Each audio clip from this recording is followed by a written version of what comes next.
what it is. Yeah, it's real live.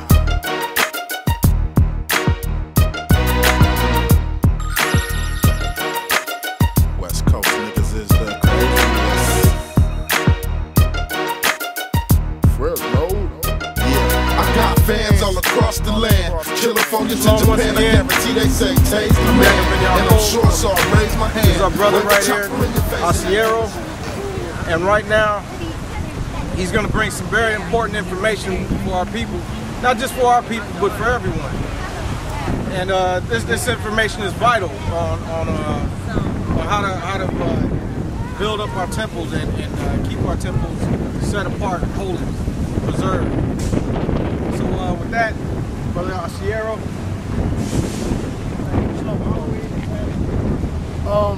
I'd like to start on something as a tail end of my brother Yeshe that was just up here, concerning the feast days. I'd like, if we could, to turn to Bereshit, Genesis, chapter 8. We're going to start at verse 21. I'll set this up. This is when Noah first came out, first built the altar after he came out of the ark. After the earth was flooded and the waters receded. Chapter 8. Yahweh smelled a sweet savor, and Yahweh said in his heart, I will not again curse the ground any more for man's sake, for the imagination of man's heart is evil from his youth. Neither will I again smite any more every living thing, as I have done. While the earth remaineth, seed time and harvest, and cold and heat, and summer and winter, and day and night shall not cease. See, this puts a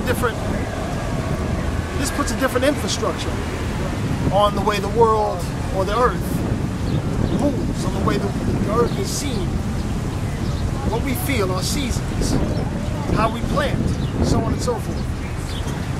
But the very difference, or the very obviousness that we see every day, sometimes we take for granted. The feast days are a clarification of these obvious things. The feast days, they encapsulate the seasons that we live in. Starting with the first month, the first moon of the first month. We start to count down Pesach and Chag HaMatzot. Well, how do we figure out that these moons, or these seasons, are begun at that certain time? We use the moon. We use springtime. We use the planting of the barley, as spoken of in Exodus chapter 9. We start from that focus point and lay down the tracks for all of our seasons of growth, for the nutritional supplements that we put into our bodies that we can grow at certain points of the year. We take into effect the first month, the fourth month, the seventh month, and the 10th month. After the coming out of the ark, the Father gave a sign to us, an oath, if you will. From an agricultural perspective, after coming out of the ark, the Father gave a sign between Noah and him, a rainbow, if you will. We're going to touch into this a little more in depth from the book of Jubilees. We're going to start at chapter 6, verse 15. If I can interject for a hot second, for those who don't acknowledge or accept the book of Jubilees, there's nothing we can do about that. You have to do your own research and prove the book of Jubilees to be true, correct on your own. Or false, if that's where you turn to. Understand that the only reason why I'm going to Jubilees is because there's an in-depth example of how we grade our seasons.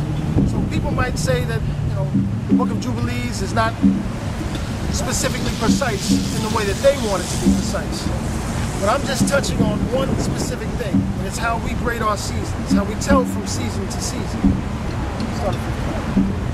The book of Jubilees, chapter 6, verse 15. And he gave to Noah and his sons a sign, that there should not again be a flood on the earth.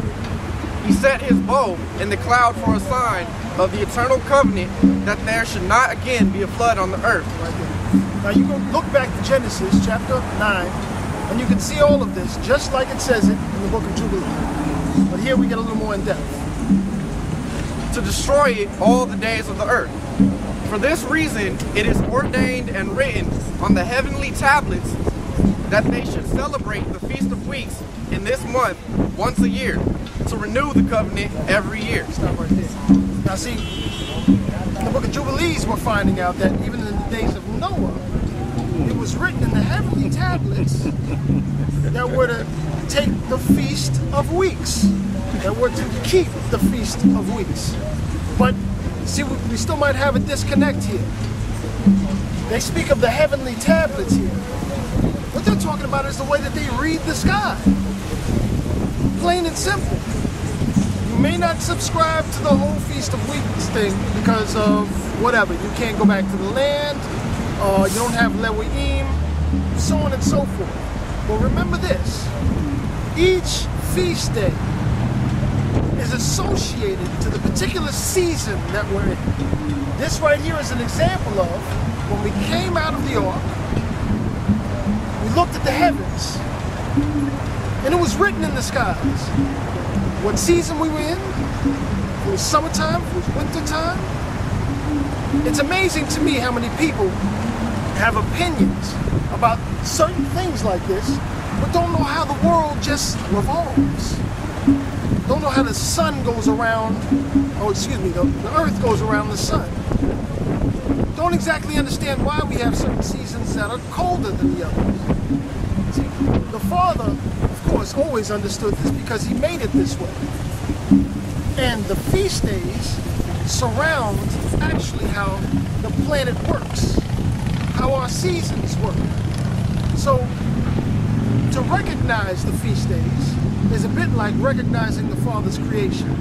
Not a point of vanity, whereas we're like, oh, we're feasting or getting drunk or anything like that, but we're recognizing the magnificent way the Father has designed our surroundings. See, a lot of people can't get with that because we're so detached from the way that we should be. A lot of people don't even know what a seed looks like when it germinates, or what an open field is like full of wheat. You know, we're stuck in the cities. This is the closest we come to agriculture, in a one-block radius park in the midst of a bunch of buildings. And there's something wrong with that because we're an agricultural people. Now read on. And this whole festival was celebrated in the month once a year. Excuse me. And this whole festival was celebrated in heaven from the day of creation to the days of Noah. Hold on. And the heavens, the Feast of Weeks, as they're saying, was celebrated since the days of creation till now, as they're talking about in the days of Noah. So it's not really per se the feast they're talking about. They're talking about the actual thing that's happening above us. Seasonal changes, so on and so forth. But we're now taking a recognition of this and making a festival, a celebration. Of course, because the Father commanded it, but hey, it's good to know that there's an actual in-depth meaning even behind that. 26 jubilees and 5 weeks of years, and Noah and his sons observed it for 7 jubilees and 1 week of years, till the day of Noah's death. And from the day of Noah's death, his sons did away with it, until the days of Abraham, and they eat blood. Now, to understand here, Noah and his righteousness and what he taught, the feast days were followed. And then there was a gap, an expanse between Noah and then all the way to Abraham. We already know what they got down with. And the feast days were not celebrated because they had no respect for the Father, for his creation, and for the natural, the order that he put enforced. Right now we have no respect for that, as a whole, in the same way. Most of us are lost. We're in the darkness. So now when these foreign agricultural concepts is, and no matter what you think, the feast days are agricultural concepts. They are following in different in-depth growing, herding, sometimes even slaughtering animals, the recognition of a certain plant growing from the ground is seasonal. So when Abraham came back, and Abraham, of course, we already know was considered a friend to the father, now all of a sudden the respect of such things are back into effect. But Abraham observed it, and Isaac and Jacob and his children observed it up to thy days. And in the days the children of Israel forgot it until ye celebrated it anew on this mountain. And do thou command the children of Israel to observe this festival in all the generations, for a commandment unto them. One day in the year, in this month, they shall celebrate the festival. For in the Feast of Weeks and the Feast of First Fruits, this feast is twofold and of a double nature, according to what is written and engraven concerning it, celebrated. For I have written in the book of the first law, in that which I have written for thee, that thou shouldest celebrate it in its season, one day in the year. And I explained to thee its sacrifices that the children of Israel should remember, and should celebrate it throughout their generations in this month, one day in every year. Now check this out. This is where he outlines the seasons. And it's just like our calendar. When I say our calendar, I'm not talking about the Gregorian calendar. I'm talking about the Hebrew calendar. The way we tell time is always an organic thing. We tell time by the moon. We tell time by the seasons. Every year, we look to the seasons to give us clear indication of when the new moon would be. And it just so happens to be after the spring equinox. Then we have, on the 4th month, right after the summer solstice, right before that is the Feast of Weeks. All these are indicators and they're all related. Verse 23. And on the new moon of the 1st month, and on the new moon of the 4th month, and on the new moon of the 7th month, and on the new moon of the 10th month are the days of remembrance, and the days of the seasons in the 4 divisions of the year.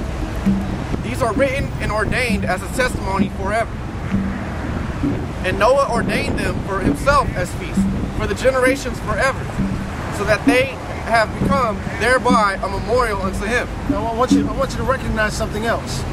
As Noah is deeming them for himself and for the generations forever, then we have to realize one thing. Everybody's a child of Noah, not just Hebrews, not just Israel. Everybody's a child of Noah. But the feast days as we know them in Wa'ikra and Leviticus, they were for us to keep as Israel. So what he's talking about here is something that is innate, something that we can hold and grasp, all of the people. So it has to be agriculture. There has to be seasonal changes. But realize that he's still using the Feast of Weeks, the Feast of First Fruits.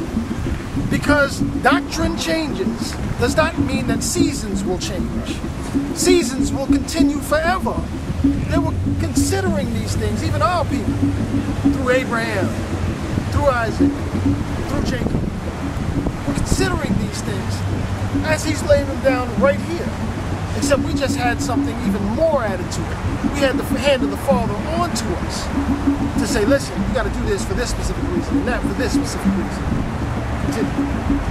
And on the new moon of the 1st month, he was bidden to make for himself an ark.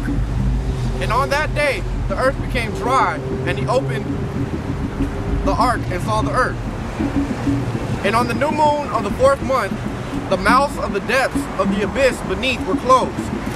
And on the new moon of the 7th month, all the mouths of the abysses of the earth were opened, and the waters began to descend unto them. And on the new moon of the 10th month, the tops of the mountains were seen, and Noah was glad. And on this account he ordained them for himself as feasts, for a memorial forever. Now, you can verify this through Bereshit, Genesis chapter 7. All that what he's saying lines up. See, this is what I'm saying when I'm dealing with the book of Jubilee, or me personally. I make sure that what he's saying lines up when I can verify certain things. And this is verifiable by Bereshit chapter 7.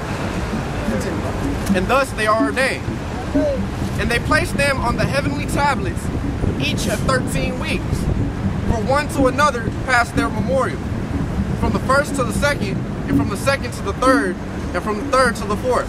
All right. Now, realize he's talking about the seasons. He said the new moon on the first month, the new moon on the fourth month, the new moon on the seventh month, the new moon on the 10th month. Right. There are 4 seasons. Wow. All of them 3 months each, 13 weeks per. 4 seasons, 52 weeks of the year. This is just common sense, common law. It should be common sense, and it should be common knowledge.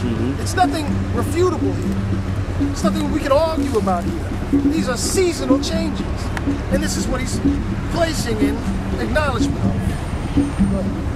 And all the days of the commandment will be 2 and 50 weeks of days, and these will make the entire year complete.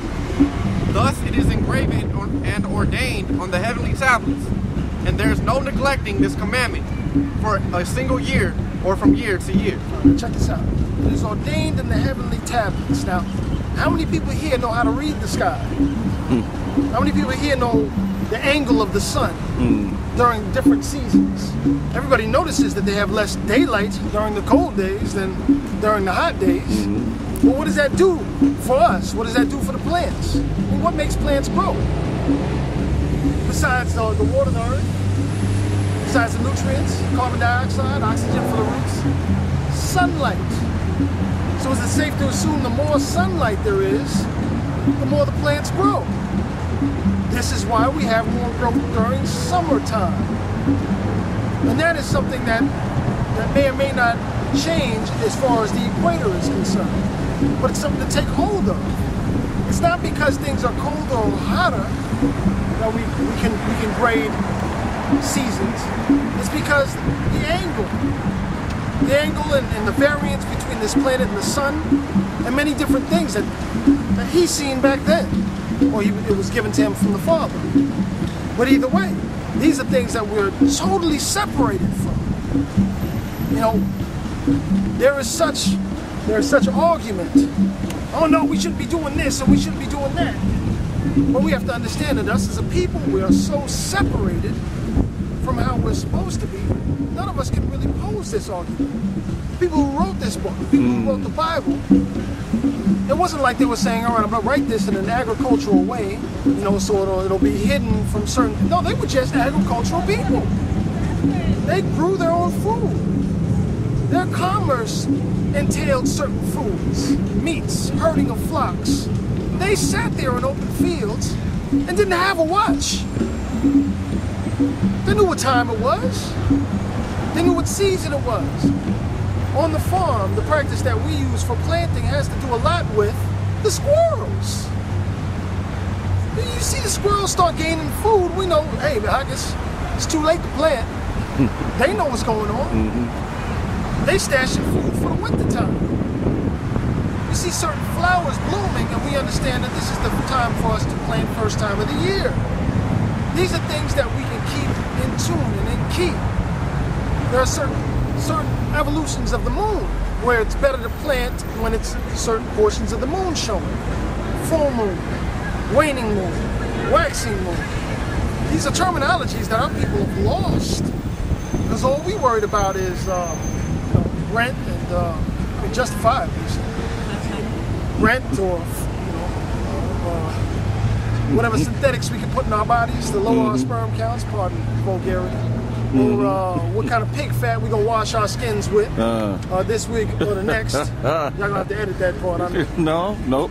But it is what it is.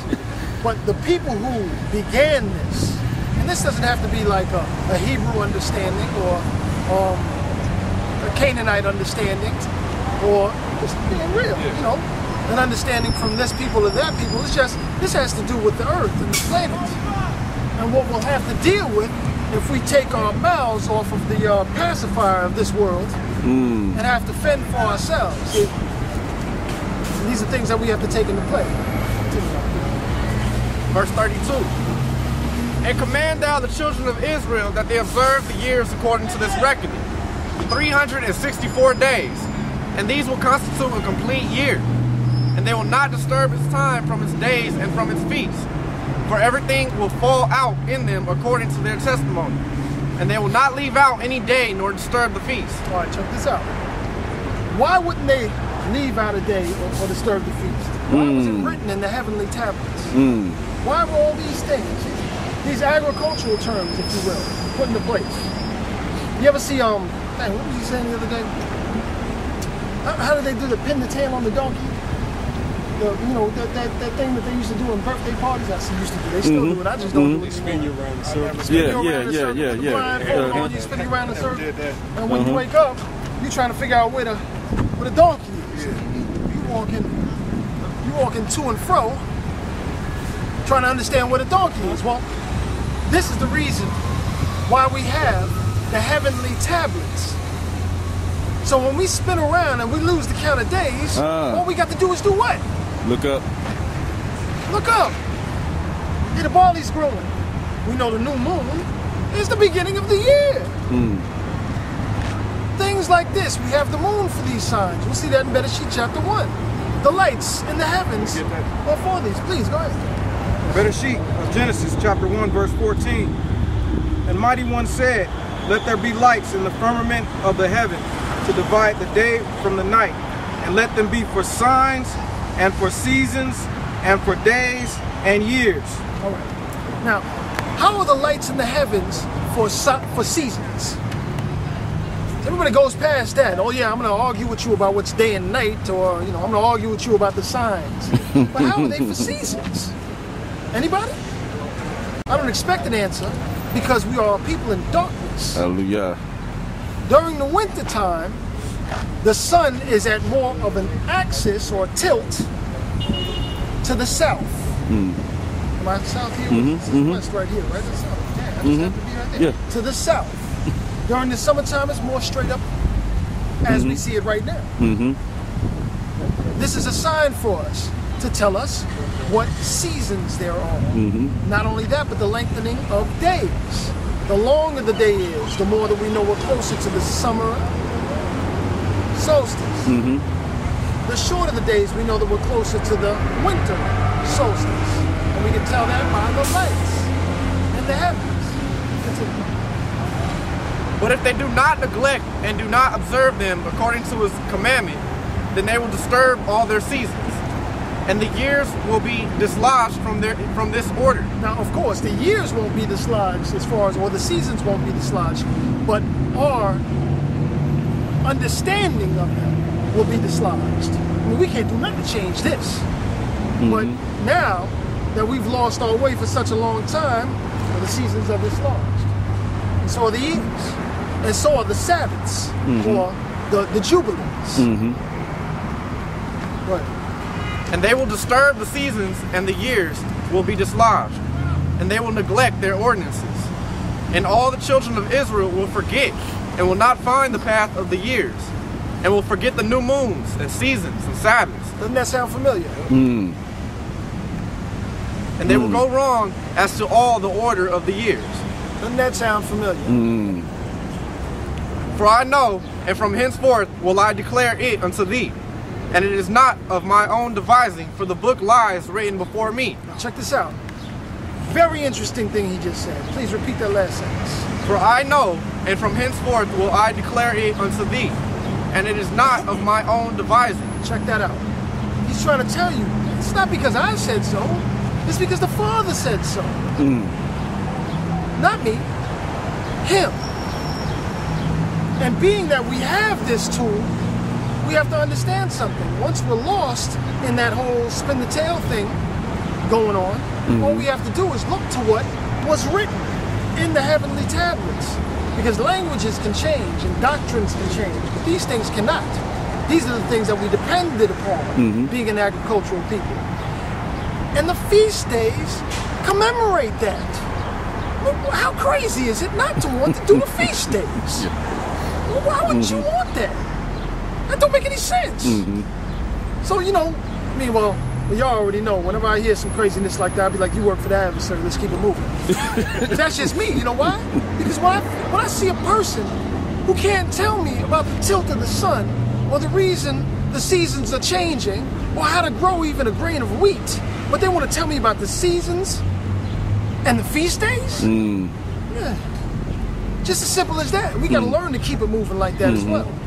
Go ahead, For the book lies written before me, and on the heavenly tablets, the division of days is ordained. The book lies written before me and also on the heavenly tablets. Did he just make a correlation to the book and the skies?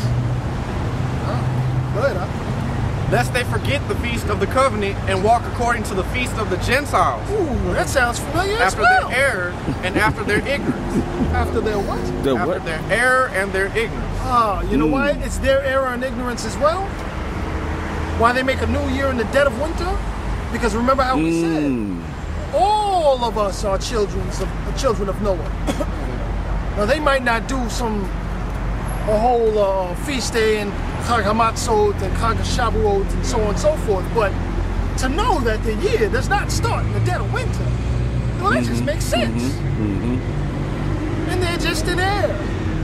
And now what we doing? Most of us are following the same air that they're in because we forgot. We forgot who we were, we forgot what we're doing. But there will be those who will assuredly make observations of the moon, how it disturbs the seasons and comes in from year to year, 10 days too soon. All right, now who can explain that one? 13 months were left in the last year calendar. The reason being, and nobody asked this question, why do we have an extra 30 days in this year? It was a leap year, in our sense of the leap year. Right. Because every year has 10 extra days. So every third year has 30, a culmination of 30 days. You understand that? Yeah, I see that now. Yeah. That's all we do. That's it. We just look for Abib. But it didn't ring a bell that Abib is a month later than the usual Abib. Right. Nobody takes into account Now it this all makes sense. because we're all programmed. Even when we come into our new understanding, in the life of our new understanding, the ancient understanding that is, we still go by a program. You dig? We need to be following this more as the Father gave it to us. The earth more as the Father gave it to us. I mean, that's what the whole Sahora is and the whole Abib is in the first place. I mean, why? Why, in fact, is now that particular grain grown up a month later than the usual? That grain right there, you see, if you look there, Shemot chapter 9, Exodus chapter 9,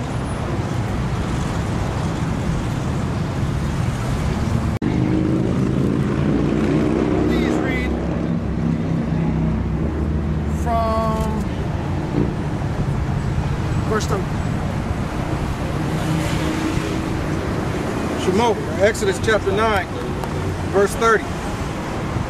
But as for thee and thy servants, I know that ye will not fear Yahweh thy mighty one. And the flax and the barley was smitten, for the barley was in the ear, and the flax was bold. But the wheat and the rye were not smitten, for they were not grown up. Now think about this. Why was the flax and the rye smitten and the wheat was not? I mean, of course, because it said it wasn't grown up. Why wasn't the wheat grown up yet? The wheat is a very common crop. Now, barley and flax, they're not common. They grow a lot earlier than everything else, and it all has to do with the length of days, as we spoke of before, the amount of hours it's getting, the climate change, the high equinox, so on and so forth. So even with that, we're depending upon the ground and the seeds, specific seeds now, because back then they didn't depend on it for that. They depended on other things. But now we know, because we knew that was the only thing surviving in our portion of the land. Because our portion of the land didn't get hit. Only the Egyptians' portion, even though we were in the midst of the Egyptians, it was only our portion that wasn't hit. So our portion, the barley was still there, and it was an ear. That's what Abib means. Young ear. Right. See how everything has an agricultural influence because of who we were. Continue. For this reason, the years will come upon them when they will disturb the order and make an abominable day, the day of testimony, and an unclean day a feast day. All right. And they will confound all the ways. All right. Well, see, this is what our problem is right now. We're making filthy days clean days and clean days filthy days. Straight up. We're looking past everything that the Father has given us. In our awakening and knowing who we are, we look and we find a way where we can glorify ourselves. And forget that this isn't about us glorifying ourselves. It's about glorifying Him. Yes. And everything. The highest title we can achieve is what? Servant. Servant. It's the highest title. Yahushua washed the apostles' feet right before he was taken to the slaughter. The highest position we can get is servant. So, I mean, if it's a break or we're trying to big up our own chest and do some craziness, like now we got the Gentiles under lock and we're going to be taking their women and all that stuff, you came to the wrong place. We're not going to never have none of that. We're going to serve. That's correct. That is our point. Our point is to serve, not to conquer. Leave that to the Father through even His Son.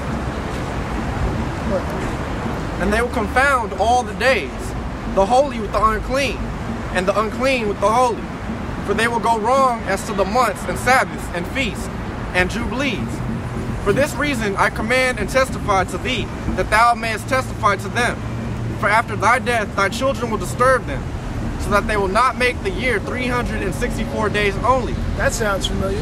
And for this reason they will all go wrong as to the new moons and seasons and Sabbaths and festivals, and they will eat all kinds of blood with all kinds of flesh. That sounds familiar as well. Which goes to the point where I came, or what you asked me to speak about in general. We are farmers, in the best sense of the word. We live off the land, and, well, I'm talking about the people of Israel. We're supposed to live off the land. We're supposed to have control of what we eat, what we consume, what we even touch.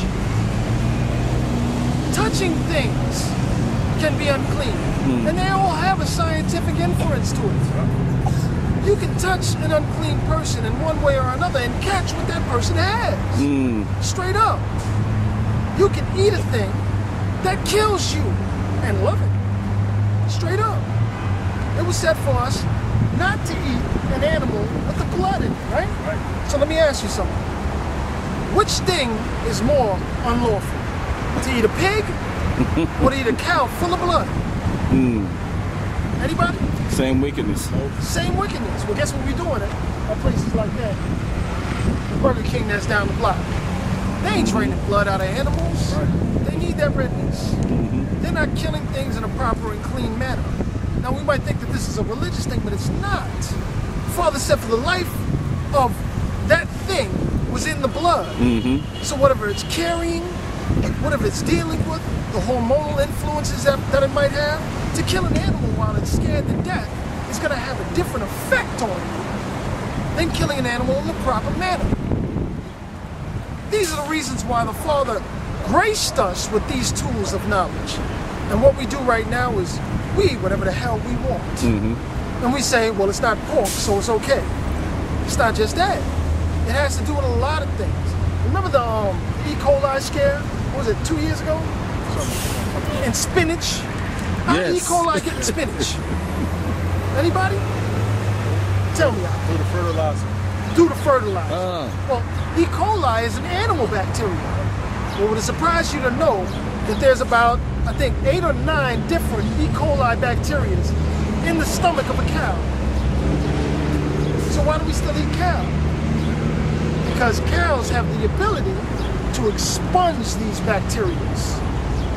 They have the ability to do so. The Father knew that. That's why He said these things were clean for us to eat. But He made certain specifications, didn't He? He said the cow had to do what? Chew the cud. What's cud? Anybody? What's cud? Yeah. Not exactly. Anybody else? It has to be a ruminant. It's a ruminant animal. They have several stomachs in their body. Starts off as the grass. They eat it, regurgitate, eat it again. That's what these animals do. Now, the lining of the stomach walls of a cow, this is just going to be a quick tidbit. The stomach walls of a cow, the lining of it was getting ruined Because of what? Steroids, pharmaceuticals, and most of all, grain. The other stuff, yeah, that's a byproduct of how you get an unhealthy animal, the pig. But grain was tearing at the walls of the stomachs of these cows. And they couldn't digest the E. coli properly. So the E. coli was coming out in the fertilizer, affecting the spinach. The reason why it hit the spinach more than anything else is because the spinach, being a soft, leafy plant, very close to the ground, was catching all the stuff that the ground was giving it. And not only that, but a lot of people don't wash spinach properly. And even though it comes in a package, you got to wash these grains. Now, the thing that you would ask yourself is, why are they feeding it grain then? Corporations. Greed. They want to get the most bang for their buck. They want to get more hamburgers out of every cow. So they feed it grain, which in turn turns into a protein for animals, and they grow brolic. They grow crazy. But it's killing people. Straight up. Father knew about this. That's why he set these laws in motion. But us in our fallen state, well, we don't care what we eat. People dropping like flies. People dying from cancer, high blood pressure, asthma is at an all-time high. All kind of things are going on. And this is even going on to those of us who eat lawfully. That's the thing, it happens more to those who eat unlawfully. I mean, obvious unlawful. Many of us think we're eating lawful. But we're not. And it doesn't have to stop at the meats either. Because see, this seems like a banner for veganism. And I kind of cling to the whole veganism thing more because it's less dangerous, but it's still as dangerous in certain aspects. What are we supposed to do with plants and vegetables to make sure that they're clean, as the Father gave? He said a couple of very specific things. Don't mingle seed. Don't mingle seed. Well, what's the problem with mingling seed? I mean, the first answer would be what? Because the Father said so. Of course. But let's think scientifically, quote unquote. See, I kind of try to use science and what these newfound geniuses, and describing what the Father knew because he created it and gave it to us as jewels. I like to use science in a way. Certain plants are being manufactured now because of root grafting. Now, what does that mean to us as far as mingling seed? Well, of course, we're talking about what goes on under the earth. You mix certain plants together, you have byproducts, hybrids of plants. And it just so happens to be that these hybrids of plants have certain adverse reactions towards us. The sugars are transformed differently. Energy levels are kind of off. And they're foreign. These are the things that the Father tried to save us from. Not only that, but let's think about it. Vegan restaurants, as we see them. Now, I hate to bring it to this level because I'm not trying to stereotype, but most vegan restaurants, who do you see? A lot of idol worshippers, a lot of homosexuals, things in that manner, because they know how to take care of themselves better than we do. In all actuality. They got to keep the T-cell count up. That's right. But the thing that we have to understand now is the people that are closer to an agricultural standpoint are people who don't believe in our Father, who believe in the Elohim of foreign things and people. I mean, where I have the farm, where we have the farm in Georgia, we actually had to stay at a hotel.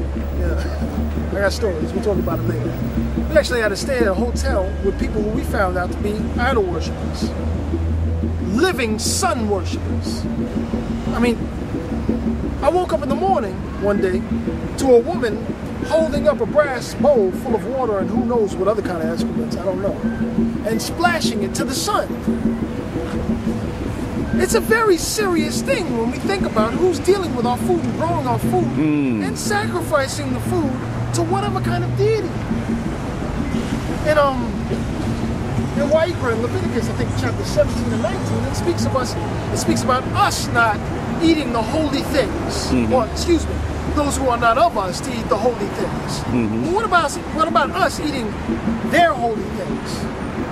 What do you think the Father had to say about that?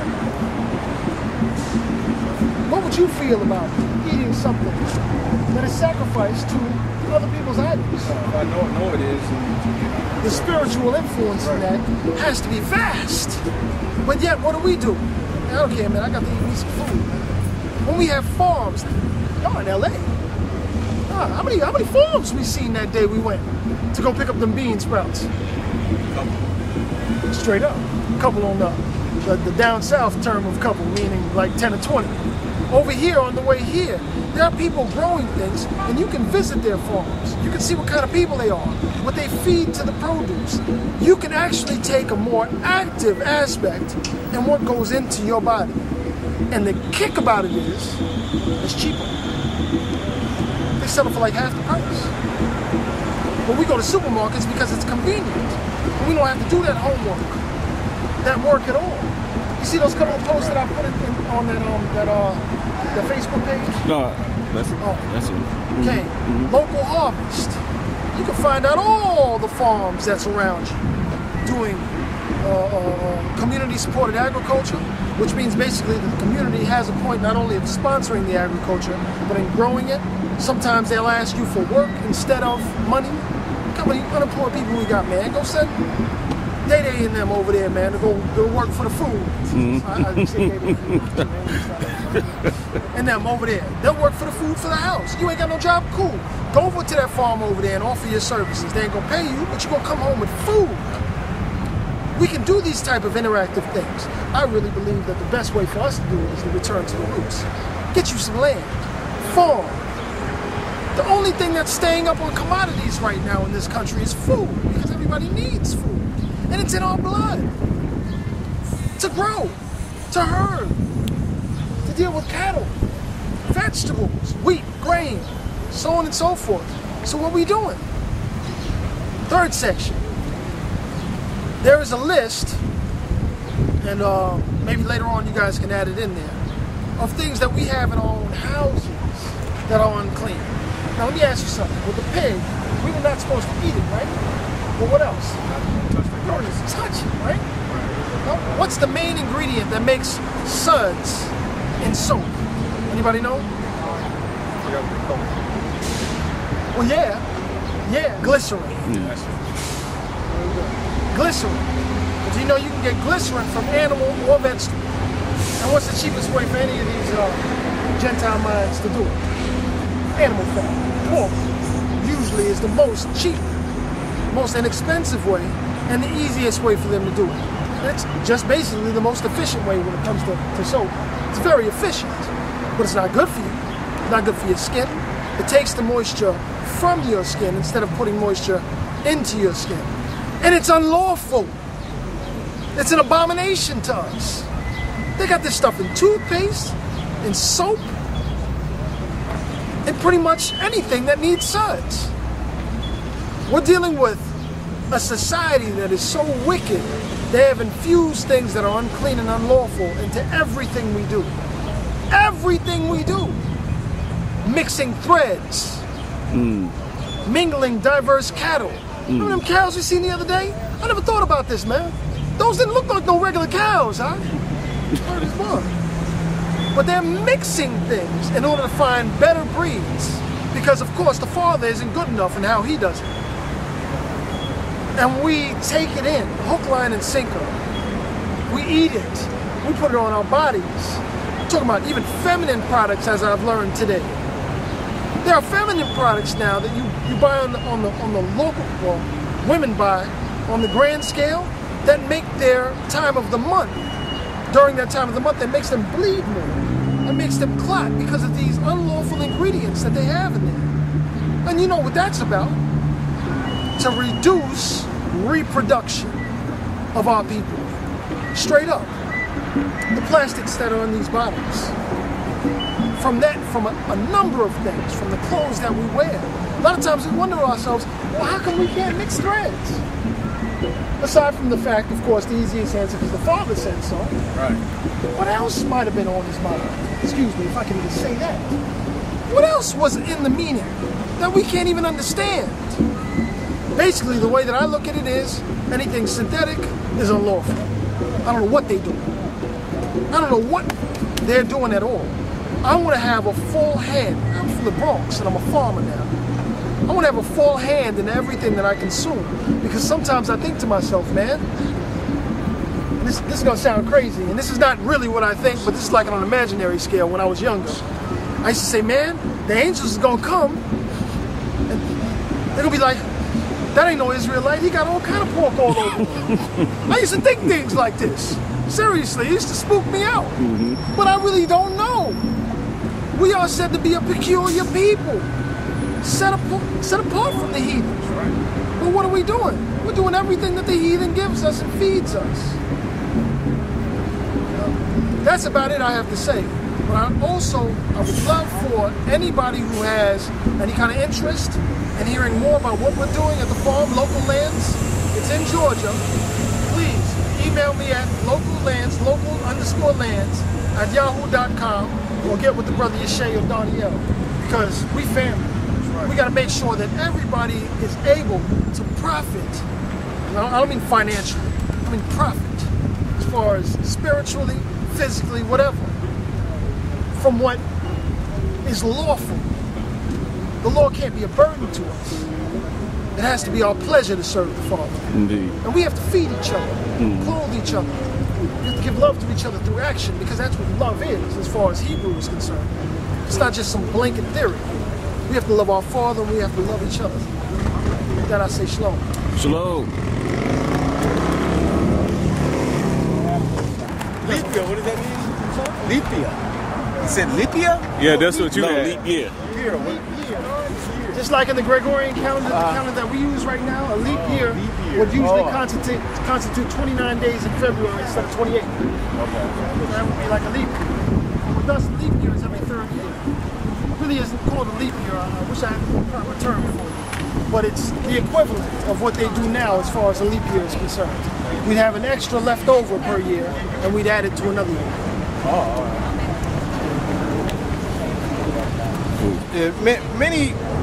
Many people don't understand why the Most High tells us to do certain things, and why sometimes these things can be rigorous.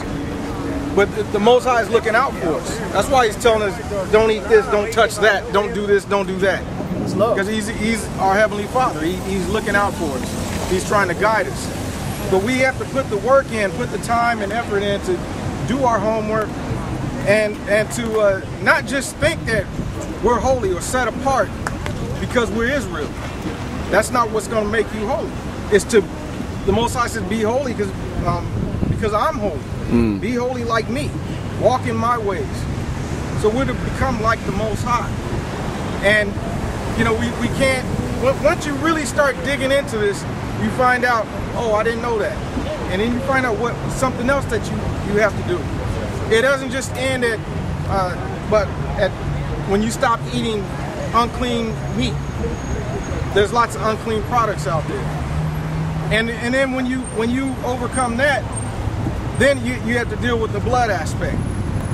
And like the brother touched on with the GMOs, the genetically modified organisms.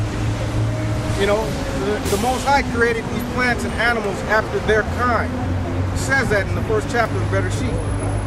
They must be after their kind. They can't be mixed with a different kind. We can't consume that. That's against the way He ordained things. But that's all I have on that. Well, on a note of that, it's a very, very interesting note that you put. Anybody here know what organic means? Anybody here know what organic means? Natural. It's a good one. Anything that's living. Original. Anything coming from a living substance. Things that come from living substances. That's basically it. Organic as you see it in the stands, and this is just going to make things a lot more difficult. Doesn't mean it's lawful. That just means that they got things from a living substance. Now, certified organic, as you see, there is a certification board that does qualify certain things. They can't have this, it can't have that, so on and so forth. But now they're making certain things that are organic to also be genetically modified. And that's completely unlawful for us. Completely unlawful. We got to be very careful. There's a margin of error now. Whereas when you do all your due diligence and they still get at you, yeah, I understand that. But don't just be satisfied with the pork alone. You can't be just satisfied with that. You got to go way more in depth. It's in your blood to go way more in depth. Now, organic is something that's been coined very recently. Prior to 200 years ago, everything was organic. Hallelujah. They didn't do synthetic growing. The reason behind synthetic growing, is that gonna mess it up? No. The reason behind synthetic growing is basically the same thing, it's the same reason behind growing bigger cows. It's corporations. Yeah. And that's just it. They want bigger plants, they want it to grow faster, they want it to be brighter, so on and so forth. So they add synthetics. Synthetics can go directly to a plant and feed a plant. If you'll look, anybody who has a chance next time, if they do home gardening whatsoever, you look at the front of fertilizer bags and you'll see 3 numbers. It'll usually be like 1655 or 1022. And what that represents is a nutrient amount of the main macronutrients that we give to our plants. Nitrogen, phosphorus, potassium. Now, some scientists figured out that all they have to do is feed these 3 nutrients and they'll get their plants to grow big and strong. The problem with that is that we're missing out on manganese, on calcium, which is still a semi-macronutrient. We're missing out on a whole lot of micronutrients like iron, a whole plethora of things. These are the things that plants need in order to give us certain vitamins. These corporations ain't worried about that. Not only that, but the synthetic way that they feed the plants kills everything. Kills the soil, kills the plants themselves, kills what eats the plants. And if I can interject, that they're also not allowing the land to rest. They're not giving the land its Sabbath. They're not. Absolutely not. And there's a reason behind that as well. See, organic farming, and that's the beautiful thing about organic farming, is that there is something called crop rotation. Now, it's not exactly 6 years on, 1 year off, but what they do is every other year they'll let a section of the land rest. And then they'll plant it with certain things that help build the land. Like wheat, for instance, but they won't let it grow to its full fruition. They'll let it grow such a height, and then they mow it back into the ground. And it helps. It's the same thing that we did with the Sabbath, the 7th year. We're letting the land grow. It's the same exact thing. It's actually required of organic farmers, which is a beautiful thing. Now, organics, of course, is better than synthetics, but it doesn't mean it's lawful. You still should get a part in your farms, in your local farms, knowing where your food came from, knowing how they dealt with it. If you check out some of these cow farms and chicken farms, it'll make you throw up. I mean, they abuse the animals, all the animals' lives, and that creates a chain reaction of hormonal effects, of unhealthiness, mental conditioning. You know, I mean, what's that called? That beef? Mad cow? Well, no. That's a whole nother lesson. Okay, that's a whole other thing. Cows that it's a certain tender cow that they have. Oh, you know what I'm talking about, huh? Is it Kobe? No, it's a young cow that they sell. Veal. Now, veal is a calf that's been kept for a year in a 3-foot by 4-foot cell where it can't move to get plenty of fat into the tissue. What do you think else it's doing to that animal? We never mind the fact that it's just cruel, but it reacts on us eating such a thing. That's been a cruel situation all its life. Now, let me ask y'all something. When you're stressed out, do you notice that your health declines? Yes. What do you think's happening to these cows? If their health declines and we eat them, then what's that mean for us? We're eating sick animals. Right. The Father said things that are torn up itself or die from injury. We're not to eat those either. The same type of mechanism that was going on with evil back then is going on with evil right now. And these people just don't care because all they're worried about is their pockets. And if that animal hasn't been slaughtered properly, if he hasn't been sacrificed properly, then you're breaking the law right there just by consuming that animal that hasn't been kosher killed. Something to think about. We have a lot of work to do. Our people we have a long way to go. Hey. I got a scripture, just a prophecy, concerning this. All right. Isaiah chapter 24, verses 3 through 6. The land shall be utterly emptied and utterly spoiled, for Yahweh has spoken this word. The earth mourneth and fadeth away. The world languisheth and fadeth away. The hardy people of the earth do languish.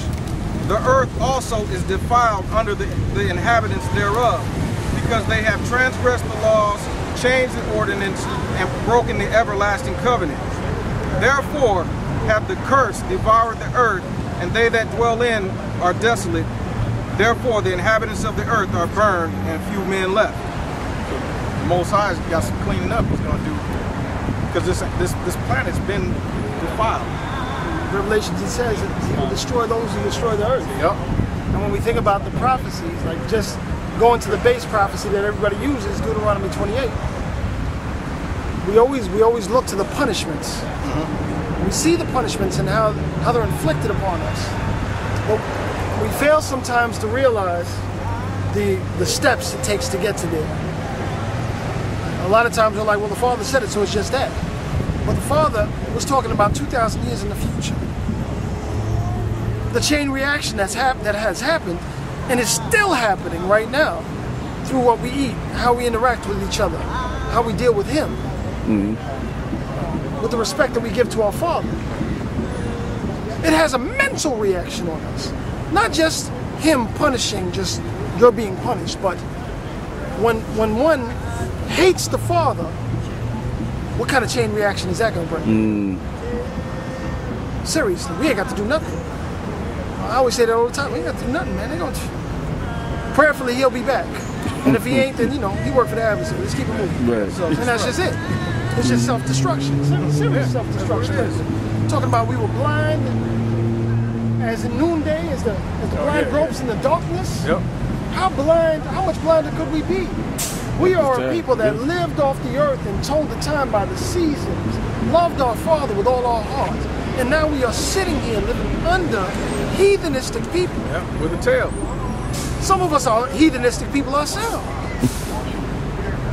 And we definitely are the tail. We have to go to them in one of everything. Go to their supermarkets. Okay? Yeah. Well, it's time to make a change. I know y'all feel it in the air, man. It's time to make a change. Straight up.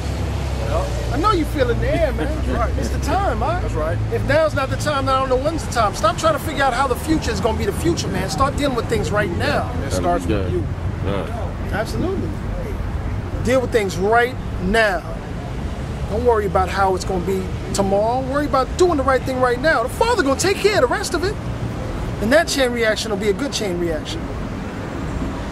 Hallelujah. Hallelujah. It's all right. All right? I got to sit down, man. These farmers' knees, they're killing me, man. Y'all got any questions for him?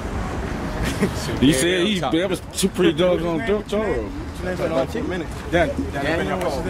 Asayero. Yeshay. Uh-huh. What's your name, bro? Dwayne? Yes. All right. I come by and look like I can. Uh-huh. I just come by and some stuff. Well, bring folk, huh? Yeah. Bring folk. Yeah, bring your family, every man. Saturday, every other. I like what you're saying. Sounds good. Makes sense. Simple. Plain and simple. Yeah. Plain and simple. Yeah. There's more. Yeah. A lot more. Yeah, it is. It's This is my brother from Georgia. We're a nationwide family.